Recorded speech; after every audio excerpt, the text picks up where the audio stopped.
WhatsApp guys, आज हम देखने वाले मस्त मजेदार नेशनलिस्ट मीम्स। तो एक से बढ़कर एक मीम होंगे, थग लाइफ भी होगी। और अगर आप हमारे चैनल पर नए हो तो प्लीज सब्सक्राइब, वीडियो कर दे लाइक। 1 2 3 गो। क्या नाम है? मोहम्मद अकबर अली। त्योहार कैसा रहा? सुपर हिट रहा, बढ़िया रहा। और सारे हिंदुस्तान वासियों को ईद मुबारक देना चाहता हूँ और भारत सरकार को।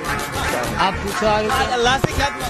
अल्लाह से ये दुआ कराएगी 30 साल मोदी प्रधानमंत्री वाले। मोदी प्रधानमंत्री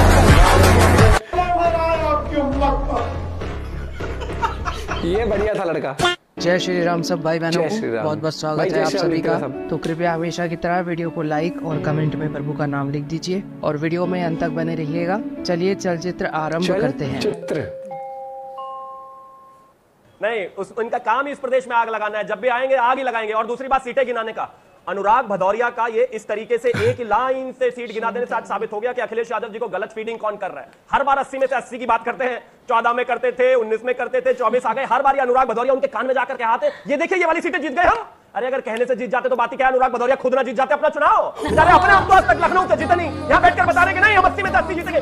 अखिलेश यादव जी को इनकी बिल्कुल नहीं सुननी चाहिए। ऐसे ही आदमी तो पार्टी का बंटाधार करता है। ये जो कांग्रेस और समाजवादी में जो प्रवक्ता है ना, इन्होंने ऐसे ही इन पार्टियों में नाश कर दिया।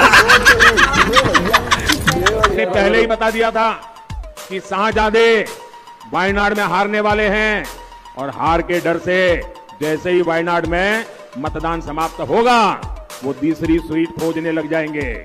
और अब दूसरी सीट पर भी उनके सारे चेले चपाटे कह रहे थे अमेठी आएंगे अमेठी आएंगे, लेकिन अमेठी से भी इतना डर गए, इतने डर गए, वहां से भागकर अब रायबरेली में खोज रहे हैं रास्ता।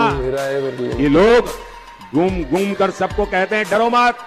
मैं भी आज उन्हें कहता हूं और बड़े जी भर के कहता हूं, अरे डरो मत, भागो मत।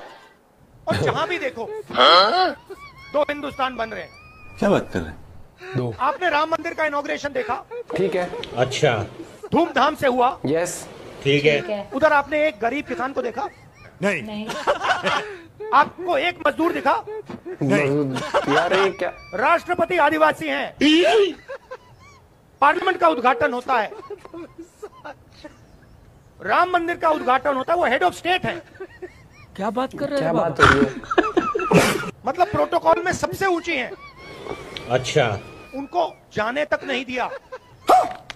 शर्म की बात नहीं दिया, अंदर जाने तक नहीं दिया। मगर क्यों? क्योंकि वो आदिवासी क्या था? जोक मारा ये हंस रहे हलकट। फिर उनको जाने नहीं दिया। क्या फुद्दू यार भाई। कांग्रेस पार्टी टूटने वाली है। जी हाँ दोस्तों, कई राजनीतिक विशेषज्ञों का ये मानना है और कांग्रेस पार्टी के इंटरनली भी ये बात काफी सर्कुलेट हो रही है कि राहुल गांधी और प्रियंका गांधी के रिश्ते में अब दरार आ गई है। लोगों का मानना है कि राहुल गांधी प्रियंका गांधी को पॉलिटिकली साइडलाइन कर रहे हैं, कॉर्नर कर रहे हैं। और देख लीजिए प्रियंका गांधी को ये लोकसभा चुनाव कहाँ लड़ने दिया गया है। बेसिकली प्रियंका गांधी पार्टी और परिवार की साजिश का शिकार हो गई है। और इस बात को और प्रभावी बनाते हैं कांग्रेस के एक्स मेंबर आचार्य प्रमोद, जिन्होंने ये स्टेटमेंट दी है। और मैंने ये भी कहा था कि वो प्रियंका गांधी जी को भी चुनाव नहीं लड़वाएंगे। नहीं लड़ रही ना अभी वो। प्रियंका गांधी के खिलाफ पार्टी में और परिवार में एक बहुत बड़ी साजिश हुई है। राहुल गांधी को कांग्रेस का चेहरा बनाने के चक्कर में आगे ही कांग्रेस के बहुत से सीनियर नेताओं का करियर भेंट चढ़ चुका है और अब परिवारवाद के भेंट परिवार ही चढ़ता दिख रहा है। वैसे भी एक के बाद एक नेता कांग्रेस को छोड़कर जा ही रहे हैं और अब प्रियंका गांधी की ये न्यूज आना ये दिखाता है कि भारत जोड़ो तो नहीं, कांग्रेस छोड़ो अभियान सक्सेसफुल है। जय हिंद। हम लगातार मांग कर रहे हैं कि बिहार के गया में और मोतिहारी में सेंट्रल यूनिवर्सिटी बनाई जाए। 10 साल से प्रधानमंत्री नरेंद्र मोदी अरे क्या दरभंगा है, दरभंगा है। 1 मिनट, मोबाइल में सर्च मारिए, गया और मोतिहारी में सेंट्रल यूनिवर्सिटी चालू हो गया है। मैडम को नहीं पता है कि पटना घर जाके पढ़ाई कीजिए और पढ़ाई करने के बाद यहाँ पे आइए। मैं धरने पर बैठ जाऊंगी, इनको चुप करा दीजिए। हमारे संविधान का हत्या करने वाले हत्यारे लोग जो हैं वो आज संविधान की दुहाई दे रहे हैं और जब हम उसको कोट कर देंगे तो कहेंगे कि हम धरना पे बैठ जा रहे हैं। अलग ही लेवल की होती है। देश इस तरह से भी नहीं चलेगा कि लोगों की हत्या होती जाए, लोग वहां मरते जाएं और आपका सरकार उन लोगों को, हत्यारों को बचाने में लगी रहे। ये दिगी राजा मध्य प्रदेश के मुख्यमंत्री थे जब 2002 में गुजरात में घटना घटी और आप जब वहां पर मुख्यमंत्री था मैं, तब आप महामंत्री थे बीजेपी के इंचार्ज में मध्य प्रदेश के। और गुजरात सरकार ने मध्य प्रदेश की सरकार को, महाराष्ट्र की सरकार को, राजस्थान की सरकार को तुरंत फैक्स चिट्ठी भेजी कि मुझे तत्काल पुलिस की मदद चाहिए, आपका पुलिस फोर्स मेरे यहां भेजिए। तीनों Congress rule state, I am talking about 2002 Farooq साहब। अरे मैं, और इन्होंने मना कर दिया, इन्होंने मना कर दिया। मित्रों, आज भी हमारे देश में कहीं कोई घटना घटती है, एक राज्य दूसरे राज्य में पुलिस फोर्स की मदद भेजता है, ये तीनों राज्य कांग्रेस ने मदद करने से इनकार कर दिया। मित्रों, मैं कभी इन विषयों में जाता नहीं हूं, लेकिन आज मुझे जब मेरे मुंह में उंगली डाल रहे हो तब मुझे पब्लिक में कहना पड़ा। बहुत सही बात बोली। नाम के मोदी, अब मोदी जी तो कोनो काम ही नहीं किया, युवाओं को रोजगार नहीं दिए हैं। हाँ, हम देखो सही बात बता रहे हैं, अगर रोजगार दिए होते तो हम लोग नौकरी पाते, मतलब हर एक चीज में हमारा बढ़ंती होता। अभी क्या करते हो? अभी हम स्टडी कर रहे हैं, अभी 12 पास हुए हैं। इंटर पास हो कि नहीं? हिंदी के टोटल अक्षर कितने होते हैं बेटा? 52। स्वर कितना होता है? तो 14। व्यंजन 5 होता है। अब बताइए, आपको स्वर व्यंजन नहीं मालूम, आप परीक्षा दौड़ने जा रहे हैं।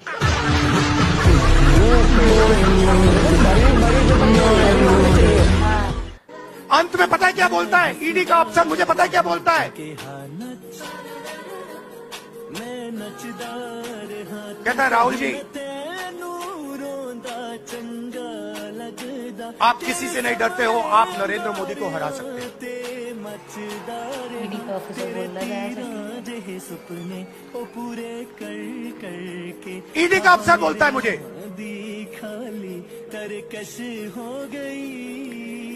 ठीक है, मगर मैं राहुल गांधी नहीं हूँ। आप ये मत सोचो कि मैं राहुल गांधी हूँ। हम सोच ही नहीं रहे। आप ये मत सोचो कि उद्धव ठाकरे हैं। ये नहीं है, ये हिंदुस्तान की आवाज है।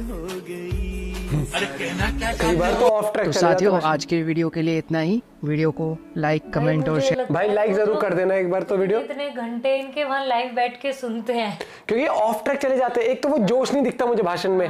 टू बी फ्रैंक, मुझे लगता है कि अगर आप कुछ भी कह रहे हो तो उसमें दम होना चाहिए, आगे वाले के माइंड में वो बातें जाएं। अब आगे वाले बोलते ये हो रहे हैं, मैं वो नहीं हूँ, ये मेरे मैं समझ पा रहा हूँ। बीच में इतना लंबा गैप करके बोलना ना, उनसे सीखा होगा जो वो थे अटल बिहारी वाजपेयी जी जो थे। लेकिन उनका दमदार, लेकिन उनका भाषण में ये नहीं देखते कि वो कितना दमदार भाषण एक था। सिंपल सी बात देखो, आज मैं लंबा नहीं करता, मीम्स की वीडियो थी, आई एम श्योर आप लोग एंजॉय करोगी। तो देखो, जो लोग ये कहते हैं कि मोदी जी ने रोजगार नहीं दिया, एक पॉइंट बोलूंगा छोटा सा, कि सरकार अगर सबको रोजगार देगी तो सबको क्या लगता है कैसे देगी? सरकारी नौकरी। अगर इस देश में सबको सरकारी नौकरी ही मिल गई तो फिर तो कोई किसी के पास दिक्कत ही नहीं, किसी के पास कमी नहीं है। पहली बात तो किराने की दुकान भी नहीं होगी। नहीं, वो किराने दुकान की बात नहीं। सरकार ने अगर सबको सरकारी नौकरी देगी तो सरकार का पैसा ही नहीं बचेगा। सरकार पैसा ही कहां से आएगा? सरकारें चलेंगी ही कैसे? और किसी भी देश में कोई भी सरकार प्रॉपर सारे सिटीजन्स को नौकरी दे नहीं सकती, इतने बड़ी आबादी वाले देश के अंदर। समझो आप, कम आबादी वाला देश देखना, क्या वहाँ 100% सबको वो एम्प्लॉय। और हाँ, अगर सबको रोजगार सरकार ने दे दिया, सरकारी नौकरी, तो फिर पढ़े लिखे की जरूरत ही क्या है? फिर तो टाइम पास से नॉर्मल मार्क्स लेके भी पास हो जाओ फिर। क्यों? पता है सरकार नौकरी दे दी, क्यों 98 लाने हैं मुझे? 33 पे भी नौकरी मिल जाएगी, सरकार दे रही है। तो कॉम्पिटिटिव में यही होती है। और इतनी बड़ी आबादी वाले देश में भी ना सबको नौकरी नहीं दी सकती। इस एक एनवायरनमेंट क्रिएट किया जाता है जिसमें कि बड़ी बड़ी कंपनी आती है, हर चीज। तो कोई वहां पर गार्ड की नौकरी करता है, कोई सुपरवाइजर की करता है, अपनी काबिलियत। इसलिए फिर कहा जाता है कि सरकार एनवायरनमेंट दे सकती है, रोजगार नहीं पैदा पकड़ा सबको पकड़ा देगी। रोजगार लिमिटेड होगा कि इतनी फौज की नौकरी है, इतनी इस सेक्टर में है, इतनी आप डिफेंस सेक्टर में चल जाओगे, इतने आप जो सेंट्रल गवर्नमेंट के वो होते हैं, हर एक चीज होती है। तो आपको वो चीज समझ के चलना पड़ेगा। एक एनवायरनमेंट बन सकता है, वहां पर फिर अपनी काबिलियत, अपने अच्छे एग्जाम देने के हिसाब से आप कोई डॉक्टर बन सकता है, कोई सिविल इंजीनियर बन सकता है। और मान लो अब कोई फैक्ट्री लगी है, वहां पर कोई वर्कर होगा, कोई वहां पर लेबर की तरह काम करेगा, तो कोई सुपरवाइजर भी होगा, कोई मैनेजर होगा, सीईओ भी होगा, असिस्टेंट मैनेजर भी होगा। और अगर किसी का इंटरेस्ट इस चीज में नहीं है, अब किसी का इंटरेस्ट है एक्टिंग करने में, सरकार क्या नौकरी दे दे तुम्हें यार?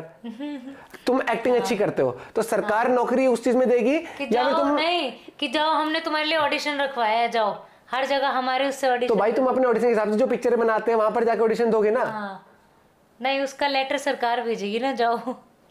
थोड़ा सेंस भी आनी चाहिए हमें, मुझे लगता है हमें बस ये आज तक हमारी जितनी भी सरकारें आई है ना, या जो भी ओपोजिशन या जो भी, मैं सारी पार्टियों को बोलूंगा, बीजेपी से कांग्रेस तक, हमेशा ये बोला गया है सरकार रोजगार नहीं दे। सरकार ना ऐसा हो सकता है 10,000 वैकेंसी निकाली थी तो 15,000 निकाल दे, 10,000 निकाली थी तो 13,000 निकाल दे। ऐसा नहीं है कि 5 करोड़ लोगों ने, वो एग्जाम्पल 10 करोड़ लोगों ने एग्जाम दिए, 10 करोड़ और 10-12 करोड़ पहले दे चुके हैं और बेरोजगार घूम रहे हैं, मान लो जितने भी जिन्हें नौकरी नहीं है, तो सबको सरकार वैकेंसी का, अरे सरकार ने वैकेंसी जितनी निकाल दी सबको नौकरी दे देना करोड़ों, भैया खत्म, देश गया तेल लेने, देश चूल्हे की आग में झोंक दोगे आप लोग। जहां मिलनी चाहिए वो नौकरी मिल रही है, जहां खाना जहां राशन मिलना चाहिए, जिनको एक्चुअली उनको मिल भी रहा है। ठीक है, कॉम्पिटिटिवनेस होती क्या है?